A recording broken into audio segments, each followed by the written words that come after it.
Sahanau bhunaktu sahaviryam karavavahai tejasvinavadhitamastu ma vidvishavahai.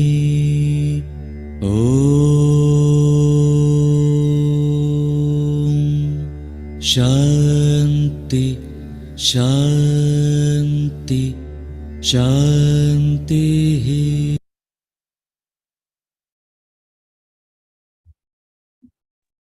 Good evening.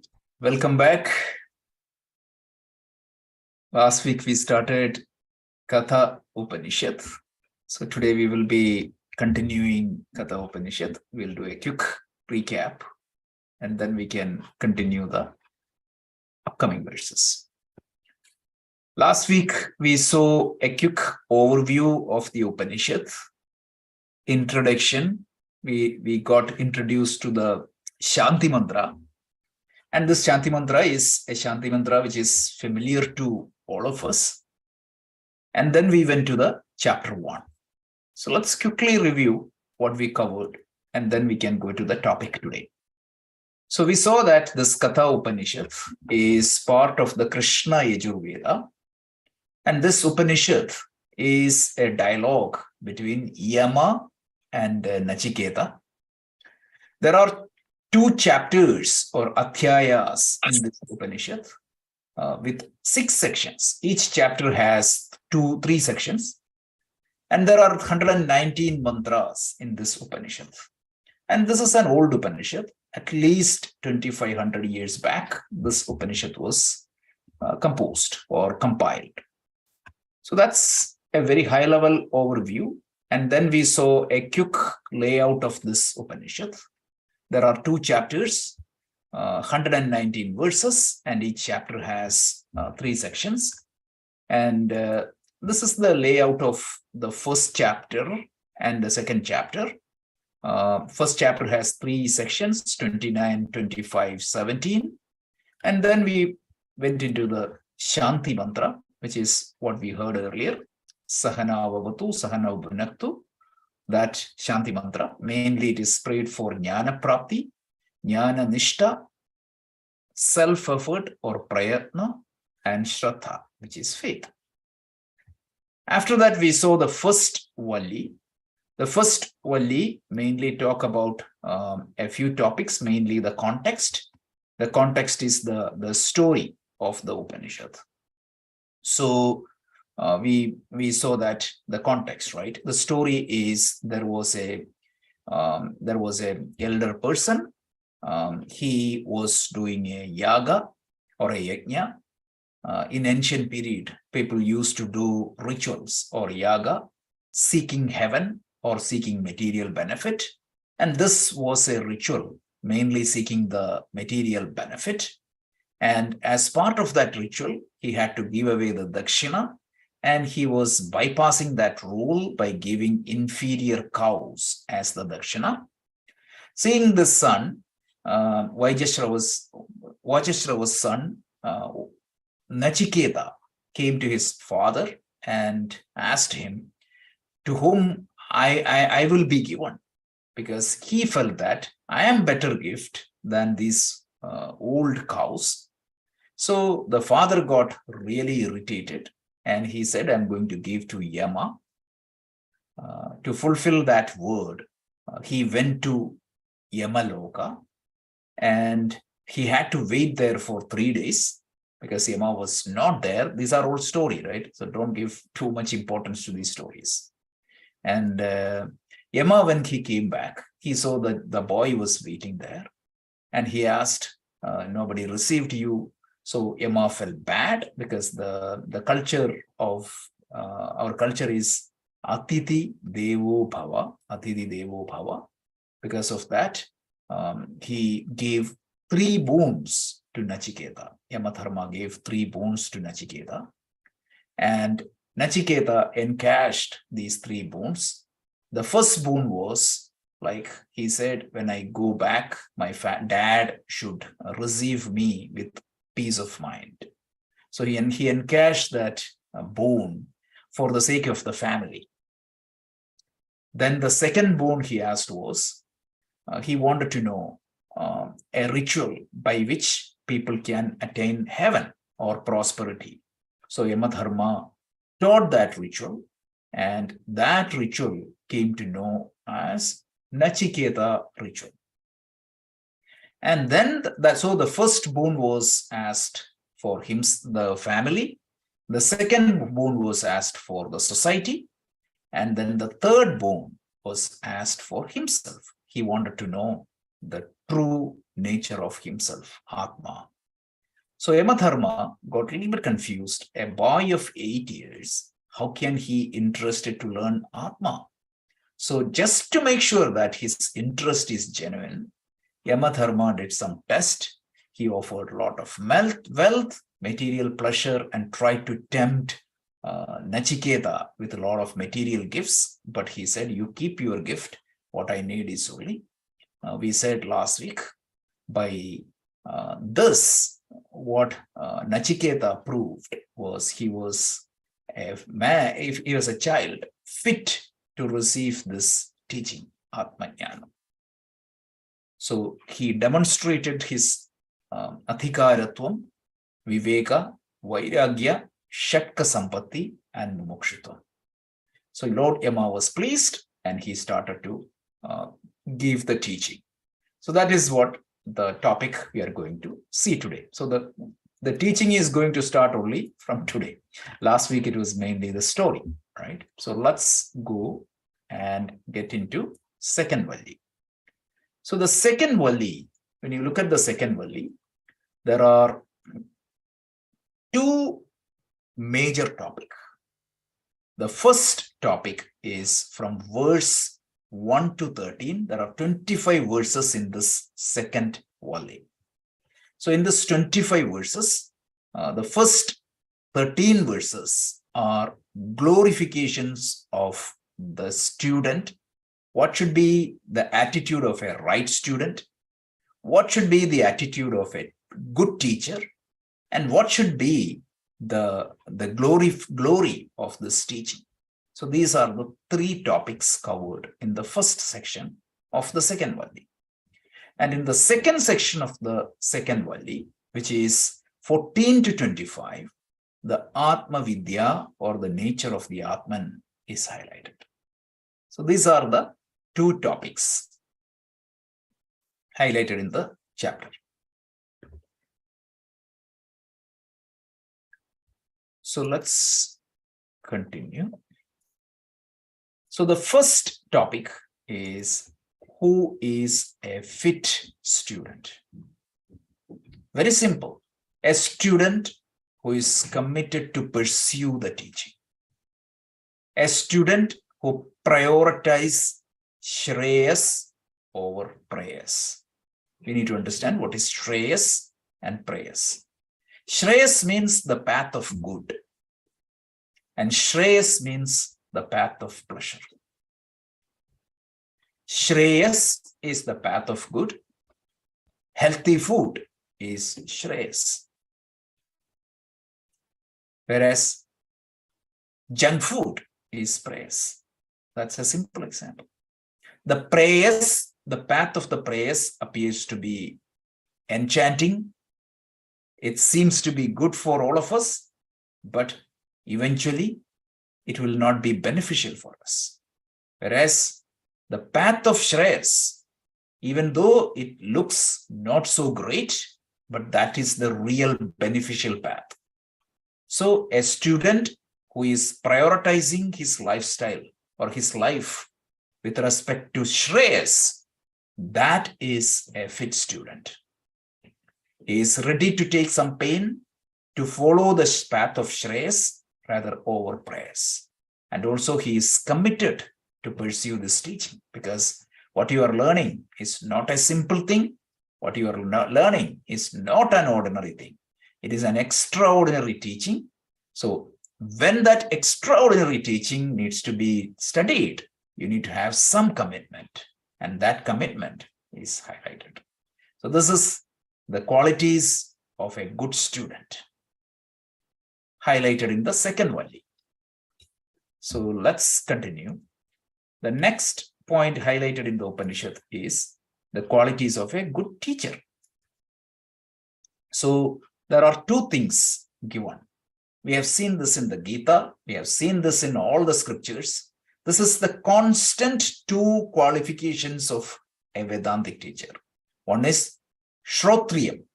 Shrotriyam means a teacher may know everything, but if he don't have the communication skills to effectively communicate the most difficult subject, he has to have that communication skill and capacity to communicate these teachings to the student.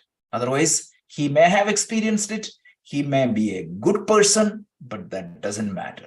A teacher should have the communication skill because this teaching is the most abstract, the most it's not easy to communicate this subject because you're talking about your own nature and you're talking about something which is not very obvious. So this Shrotriya is the skill in communication of a good teacher. Second thing is a teacher might be an excellent communicator. He can present any subject in the best possible manner, but if he is not following this path, if he is not experiencing this path, if he is not constantly being in that path, that may not be effective. So the teacher should identify with the subject matter he is teaching. That is what is Brahmanishta. Look, we are not just saying Brahma Jnana. Brahma Jnana has to be complemented with Brahmanishta. Brahmanishta means a lifestyle that is constantly staying with Brahman or the truth. So Brahmanishtam, Shrotriyam is the qualities of the teacher. So he has to establish, he has to be aware of, he has to revel in the nature of the Atma. So this is the two qualifications of the teacher. So from the student, he has to be a committed student in pursuing this teaching. He has to follow the path of Shreyas over Prayas. And the teacher is a Shrotriya and a Brahmanishta. So this is the glories of the teacher, the glories of the student, and then there is only one more topic in this, the glories of the scripture or this teaching. So greatness of this teaching, the Upanishad tells it is the most unique knowledge. They say this teaching is Apaurusheyam. Apaurusheyam means it is a discovery of the human intellect. Paurusheyam. Apaurusheyam is a negative. It indicates that it is not a discovery or a creation of a human intellect. It is something higher. Remember, the Vedas are known as Apaurusheyam. So that is number one. And this teaching, cannot be understood using the ordinary means of knowledge, which is perception, inference. Using perception and inference, this teaching cannot be known. So that is the glory of this teaching. So think about the flow. The second chapter, second Adhyaya second, Valli 2, we have seen the glories of the student, the glories of the teacher, the glories of the teaching. So this is the first portion, which consists of 3 subsections. Let's continue. So now, Nachiketa come and ask a question. This is an important question to Yamadharma. So once this is given. So Nachiketa asks, I want to know, O Yama, O glorious teacher, I want to know what is beyond dharma and adharma.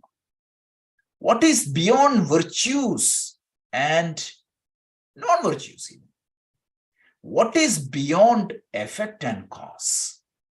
What is that reality which is beyond past, beyond future, and beyond present? So essentially he is asking, what is that changeless reality between the changing, what meaning behind this changing universe. What lies beyond all the three states of consciousness, Jagrat, Swapna, Sushupti, dream, deep sleep, and waking state? What is that common thing which is beyond the three states of your consciousness? In other words, he is asking, what is the nature of that pure consciousness, which is the essence of the universe? So, Nachiketa defines the Atma as the absolute principle of the universe. Remember, the reality of the universe, uncaused cause. If you borrow Swami Chinmayananda's language, something beyond the cause and effect, past and present and future. So this is where the actual Upanishad is going to teach. This is the third boon he is asking, and this is what is the teaching is going to be given. So this is interesting question from an 8-year-old boy, and here the question is like, he tells Anyatra dharman, Anyatra dharman, Anyasmat kritat akritat, Anyatra bhutascha bhavyascha, Yattat pashyanti tadvata. So he said, "O Lord, please explain to me what is beyond dharma and adharma, what is beyond the cause and effect, what is beyond the past, present, and future, and what is that absolute reality? Please help me to understand that. Please explain me the nature of that absolute reality." So this is what a beautiful question by Nachiketa. To respond to this question is the teachings of the entire Katha Upanishad. So let's continue. So Yama's answer. Yama is going to give answer to this question. Yama said, which is the verse 18, right? Yama said like, the teaching, in fact, begins from this verse. So Yama starts this teaching that this absolute reality is Brahman or the Atma, and this is represented by the sound syllable Om or Pranava. So this Omkara Upasana, Omkara is introduced, because what was Nachiketa's question? What is the reality behind this entire universe? Yama tells, the absolute reality behind this entire universe is the Brahman or the Atman, and that is represented by the sound syllable Om, and this Om is the absolute reality of the universe. And he talks about the Omkara Upasana. So this verse is very interesting, like what Yama talks. So I will read the verse for you. It is very, very interesting verse. He tells, Etad devaksharam brahma, etad devaksharam param, etad devaksharam nyatva, yo yadischanti tasyayat. So this is how he introduced. This reality is Om, and this is the cause of the universe. This is beautifully explained. And then he just a little bit talks about the two types of mukti here. He tells, you can come to know this truth through two different paths. Those who studied the Bhagavad Gita chapter 8, you know that. The mukti or the moksha can be achieved in through different paths. One is known as Jivan Mukti. Jivan Mukti means you, with your practice here and now, you realize this truth while you are alive. What is the path? You do the Karma Yoga. When you do the Karma Yoga, you will get a purified mind. And then you do the Upasana Yoga. When you do the Upasana Yoga, you get a stable mind. With that, you will do Shravana, Manana, Nididhyasana. With Shravana, you will understand the teaching. Manana, you will remove all the doubt. And Nididhyasana, you will reinforce that teaching in your mind. At that point of time, you will be established in this truth. And this is known as Jivan Mukti. You got liberated while you are alive. Such people, when they end their life here, there is absolutely no rebirth, because they have left their identity with the physical body and the subtle body. And this is what is known as Jivan Mukti. They get Mukti while they are alive. And the second Mukti is known as Krama Mukti. This Krama Mukti is what is taught.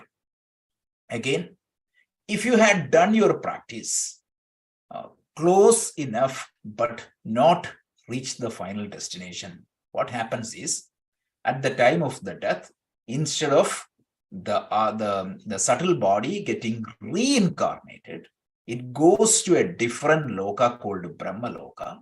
And from there you will be exposed to this teaching, and eventually you will get. So it's a two-stage mukti, which is Krama Mukti, and the other one is called Jivan Mukti.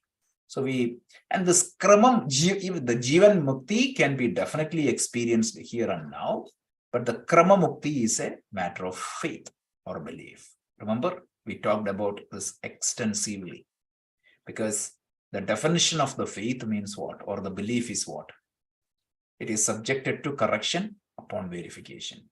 And where exactly you can verify this? Only after your death. So that's the challenge with the teachings of the Krama Mukti. It's like people promising you heaven.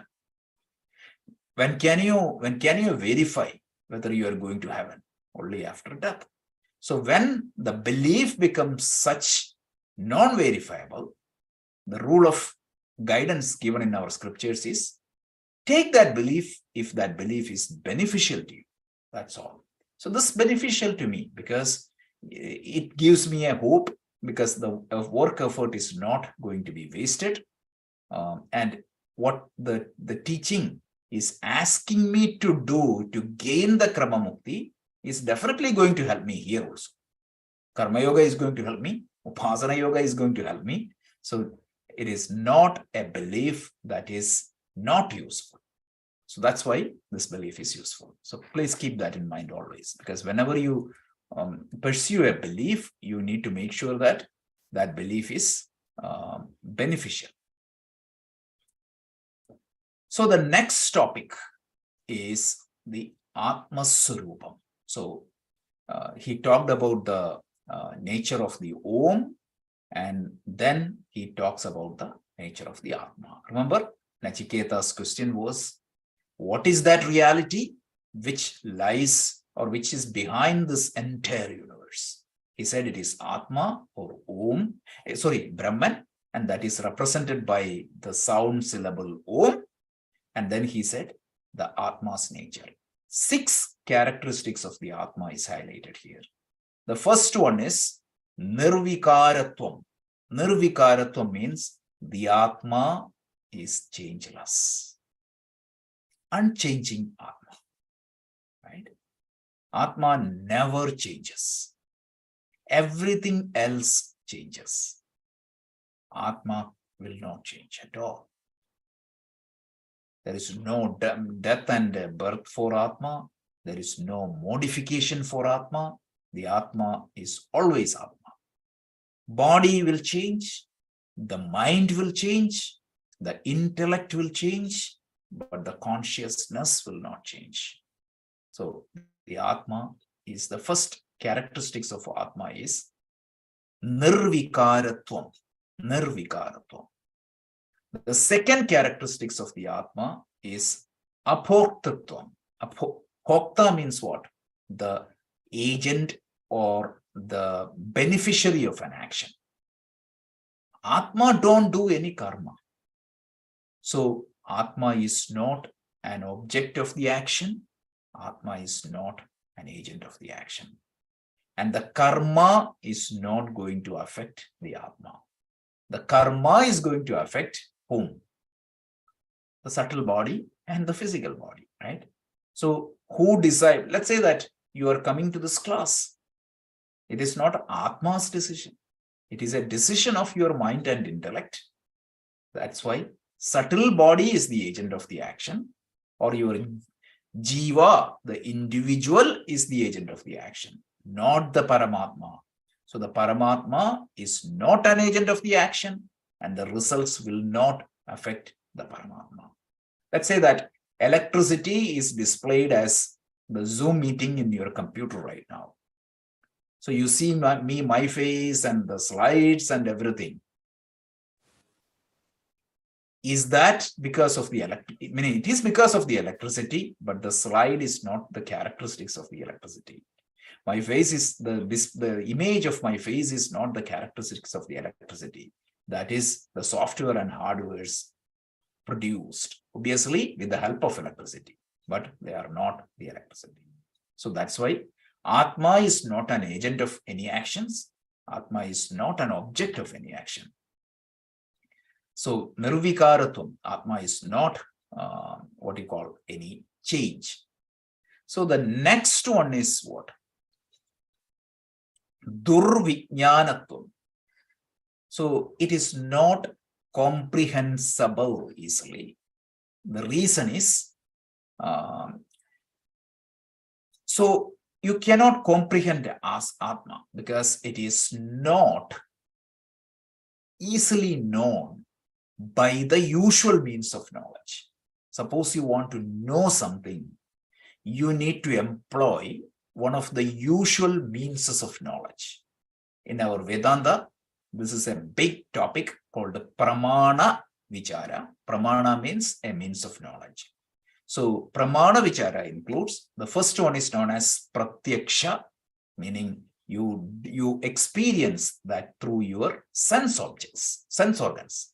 So let's say that if I see you, it is because of my eyes. The eyes will capture the image and I see you, and that is how I get that knowledge.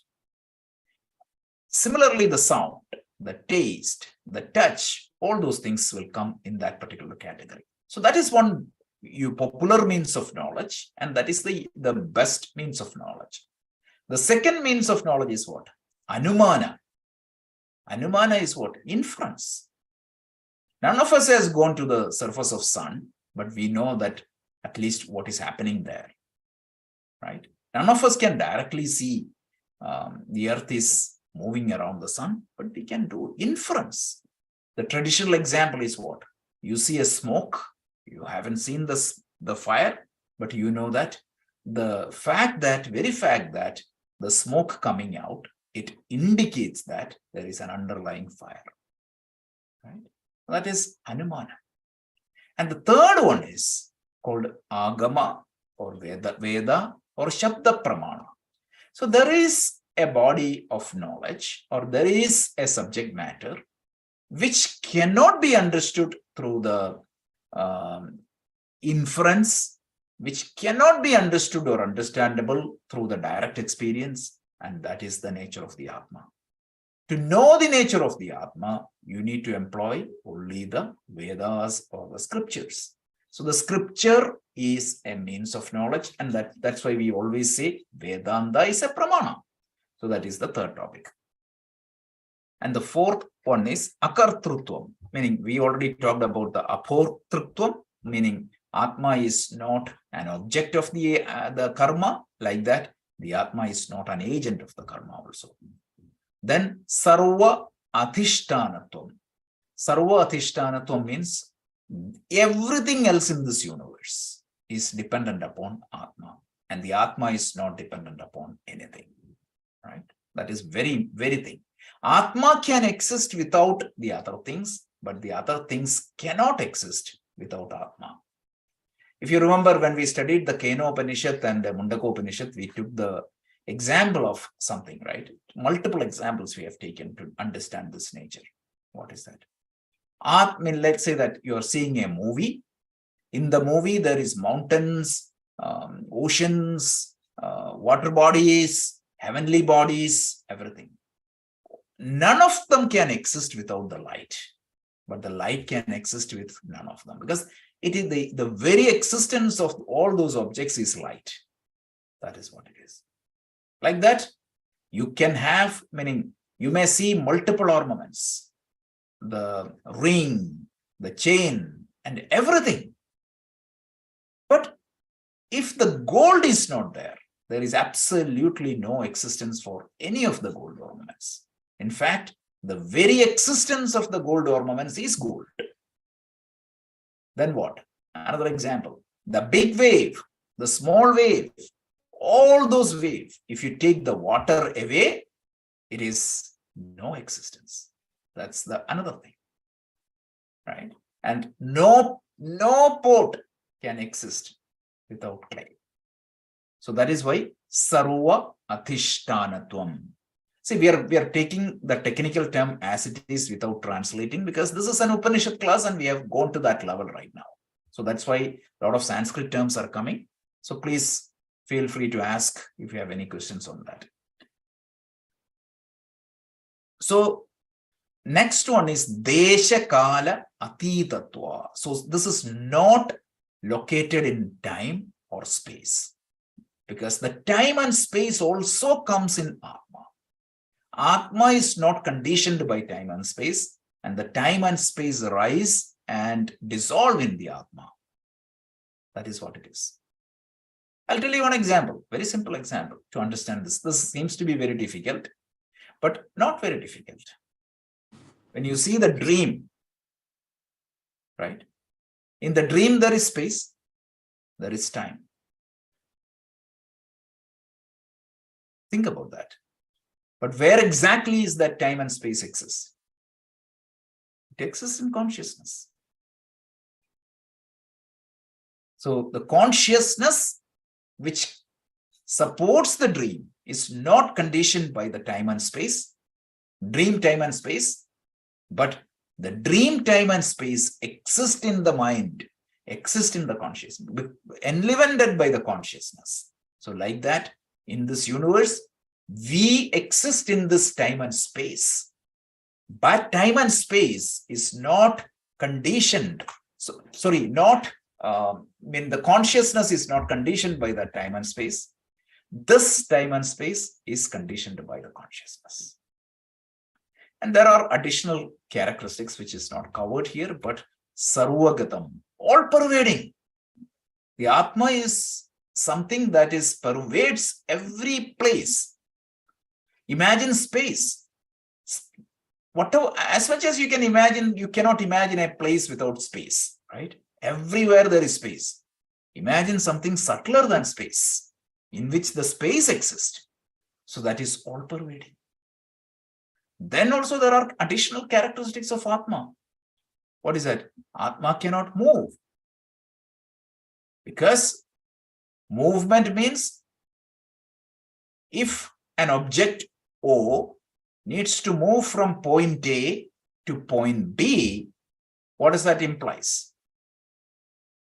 It is now at a time T, if it is at point A, that means at a time T, this is not there at the object point B.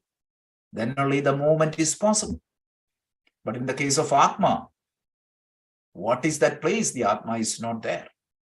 And since there is no place, there is no Atma, there is no movement possible for Atma. So this is Atma Swarupa. So this 6 characteristics is highlighted. So a couple of verses for our reference. Let's see.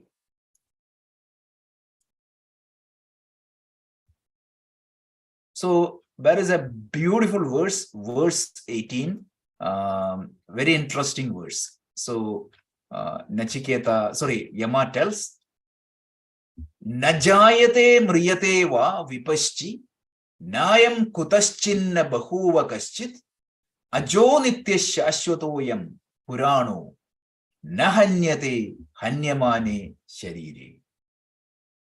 One more time. Najayate mriyate pa vipaschi, Nayam kutaschinna bahuva kaschit, Ajo nitya shashwatoyam purano, Nahanyate hanyamane sharire. Anybody heard this verse? Bhagavad Gita. Yeah. Chapter 2. Chapter 2. Anu, can you chant that verse if you don't remember? Najayate mriyate va kadashit. Nayam bhuktva bhavita vanabhuya. Ajo nitya shashwatoyam purano. Nahanyate hanyamane sharire. न जायते म्रियते वा कदाचित् नायं भूत्वा भविता वा न भूयः अजो नित्यः शाश्वतोऽयं पुराणः न हन्यते न हन्यमाने शरीरे. This is clearly shows something, right? What was Lord Krishna doing? He copied that verse from Kathopanishad. So you see multiple verses in Bhagavad Gita, which is here there is only one line is different. He copied exactly as it is from the Kathopanishad, just for your knowledge. So that indicates one more point. The Bhagavad Gita is nothing new that Krishna composed. He took it from the teachings of the Upanishad. And then actually the verse 19 also is very similar. He tells, Hanta chet manyate hantum, hatas che manyate hatam, upautau na vijanito nayam hantina hanyate. Exactly the same verse is there in Bhagavad Gita. Veda vinashinam nityam ajam eka avyayam. Katam sapurusha partha kam hadayati antikam. Very similar verse. So the Bhagavad Gita is giving a very, very similar set of verses. So that's the observation. So that completes the second Valli. So in the second Valli, we saw a few topics, right? The first one is 3 glorifications. One is the glory of the student. The student has to be committed to pursue this teaching. The student has to be committed to follow the Shreyas over the prayers. That is one thing. Then second topic is the Nachiketa ask a question to Yama. What is that reality which is beyond dharma, adharma, which is beyond past, present, and future, which is beyond the cause and effect? Yamadharma answers that by saying that this is Atma, and this Atma is the absolute reality of the universe, and this Atma is represented by the word Om, and this Om represents the reality. And then he talks about the nature of this Atma. This Atma is, actually there are a few characteristics, the 6 characteristics, right? So all those 6 characteristics are discussed. And then, yeah, that's it. That's pretty much this chapter. And one more verse I wanted to quote, the way Yamadharma introduces the Om. He tells, Sarve Veda Yat Padamanayanti. Tapamsi sarvani cha yat vadanti yadishchantyo brahmacharyam charanti tate padam sangrahena brahimi. Anybody heard this verse? Bhagavad Gita, chapter 8, exact same verse is there. Similar verses there. So we concluded that this topic is pretty much copied in the Bhagavad Gita. Krishna uses a lot. Finally, next topic is what we are going to do is Ratha Kalpana, which is one of the most interesting topic of the Kathopanishad. We are going to see that. So that particular topic, we will take one class and we will do all the 10 verses. Because it's such an important topic, we will try to understand. That's an excellent teaching. So that concludes the second Valli, and we will stop here because I don't want to take a lot of things and confuse you. we had small doses is always better. So we will stop here. We can have a quick Q&A. But before that, Anu, if you don't mind, you can do the closing prayer, and then we can have a quick Q&A. Om Purnamadah Purnamidam Purnat Purnamudachyate Purnasya Purnamadaya Purnamevavashishyate. Om Shanti Shanti Shanti. Harihi Om. Shri Guru Pyo Namaha. Harihi Om.